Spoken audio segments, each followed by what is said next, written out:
So here's a review of the Hornby Peckett. Um, I decided to try a different form of audio. I decided to try voiceover audio. So let's try that, shall we? So it's the version of the Peckett I went for was the charity colliery, Peckett and Sons livery. Charity colliery, so the forest green livery, which I thought would look really nice and really correspond well with the improved engine green of the Terrier. You can just see me opening box here. Trying to shuffle it out of there. There was no detailing pack in the box, by the way, just for the matter. Sorry for the shoddy camera work, and it's just gone and stopped on a pointer. I'll go push it. Yeah, I've got the thing running in at the moment, but I mean, tiny little wheelbase. Tiny little wheelbase. Hence why I actually picked a Peckett, because it was the smallest thing that I could put a digital chip in, and I really liked it. So here we are, and I'm pretty sure I can see it coming. The instructions, which are very well detailed, as they always are with Hornby. 4-pin decoder, I think you should be able to see that. More shoddy camera work. Sorry about the shoddy camera work in everything I do. Putting that back, and here's the actual engine itself, which I'm now opening. First thing I noticed when I opened it was its very lovely green colour. It was absolutely beautiful. And yes, I have tried to do an unboxing, or attempt an unboxing, which I think was a good idea, because, yeah, very good, the block of ice packaging, nothing broken, as I mentioned before. There's no detail pack, so hooray if you hate fitting details. But things got a really nice livery to it, really nice finish, beautiful runners. Get to that later though. Trying to show you the detail not very well. The cab detail is exquisite. You can see the top. The copper chimney isn't copper, I'm pretty sure, because I think it's got the same finish as my Terrier, but I'll have to have a closer look again. The cab windows are really nicely, they're glazed, and I'll tell you now if they're a whole glazed piece, which they are. They're just one whole glazed piece, and you can see the little kind of hole in the back, so the brake handle can swing all the way around. It's those little details you look for in a model. The buffers are not sprung, by the way. Buffers are not sprung, because they're set on such a way onto the running board, which is metal. Most of the model is metal or cast. The cab is metal. Cab might not be metal, but the running board and boiler definitely is. And here's me doing the Caledonian pug test.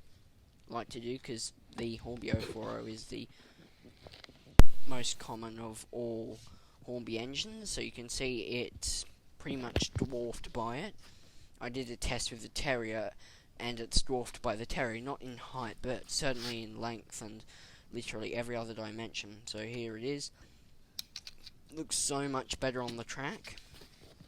Looks really good in the light now. You can see it's nice red connecting rods. My dad's got an obsession over red connecting rods. Don't know why, but he does. And this has not been running yet, and it's not been running yet. You can see it's running really smoothly for a model that's not been running. Just struggling a bit on that track gap, and as you can see, it's moving along really quite nicely. Not back down that kind of station straight, let's call that. It's not a racetrack. Coming back forward again. I really love the connecting rods on these little 040s. They've just got a certain satisfaction to them, you know. As the crawl for, well, crawling. As I've stated before, the controller that I use at the moment, the old 40-year-old controller, isn't the best controller. Can't do crawls very well, and I also noticed that the voltage isn't very good. So this is running. Whilst it's running in, some running in footage. See it coming along quite nicely there.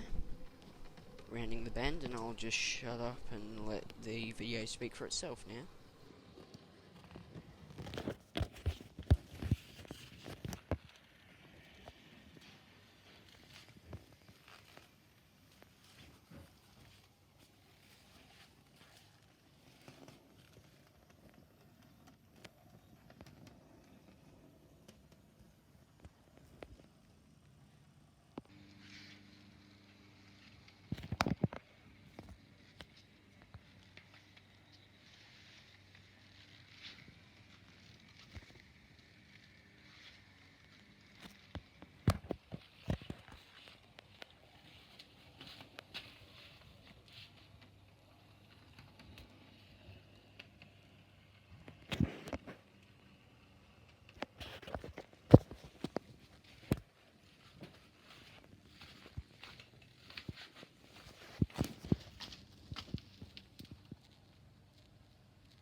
So now I'm going to show you the detail.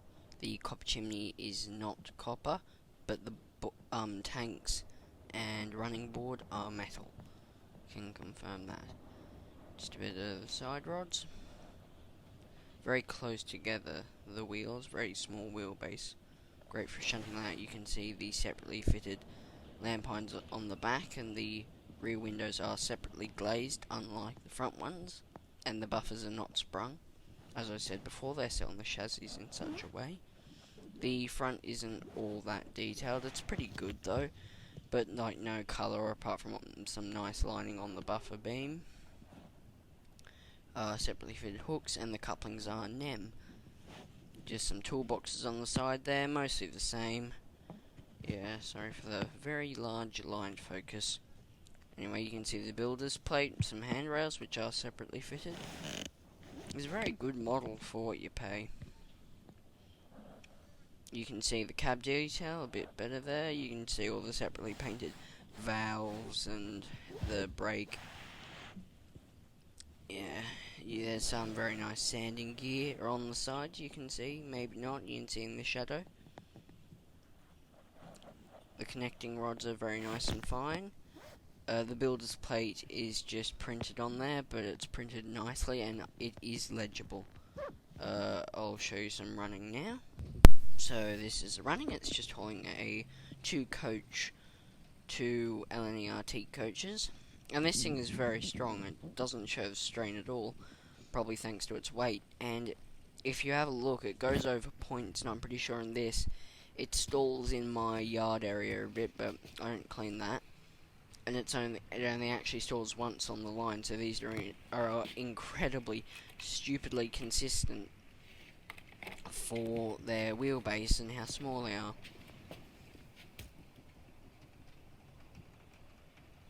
Rolling on by there. I really find the coupling rods on these really satisfying, just how close together they are.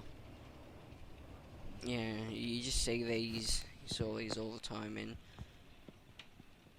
collieries and stuff, industrial districts. So my model, Forest Number 1 of Charity Colliery, I read in the history on the back of the box. Will be always good with their history. It worked at the Charity Colliery until it closed in 1924. And Peckett and Sons continued to build engines to 1958. I think I'll just go and double check that.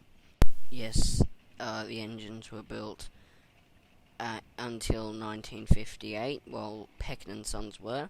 The W4 specifically was built between 1885 and 1906. So So I will let the engine. Oh no. So it's just stopped here. It stopped there in the running in. So that must just be a bit dirty. Sorry about the finger. You just give it a push and she'll get going again. There she goes. Okay, I'm gonna be quiet now and let the thing run.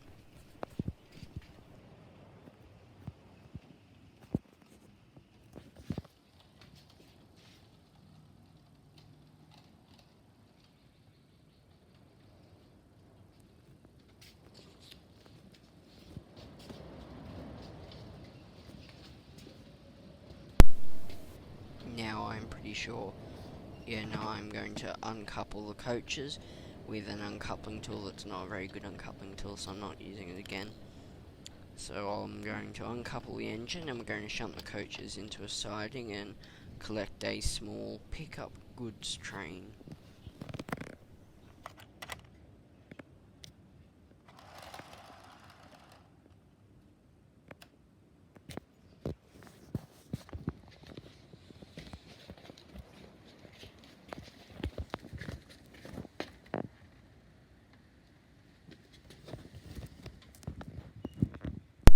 Get a lovely shot of the thing rolling by here.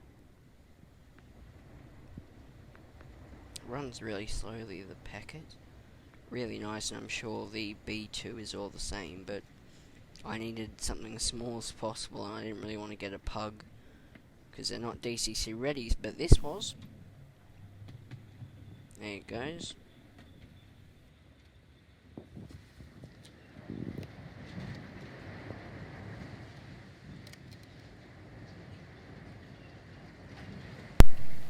Buffering up to those coaches nicely, rolling them into the yard, which rarely gets cleaned, mind you, so if you clean your yard you probably shouldn't get this performance, but yep, back into the siding eventually.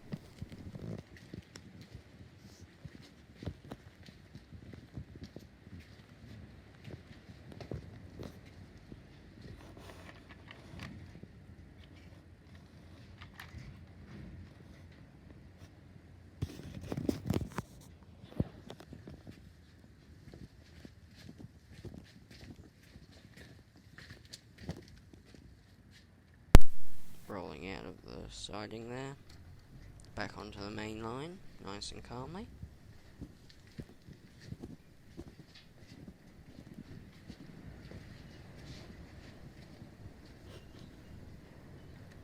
Open those points.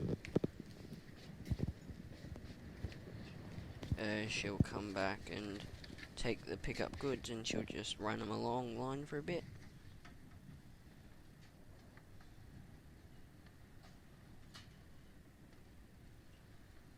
Yeah, I think she stops here. Yeah, she does.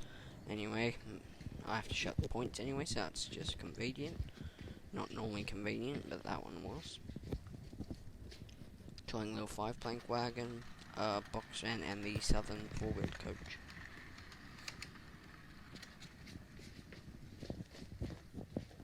Yeah, I'll be quiet and we'll just get some running footage of the thing. You can really see how unstraight my track is through there.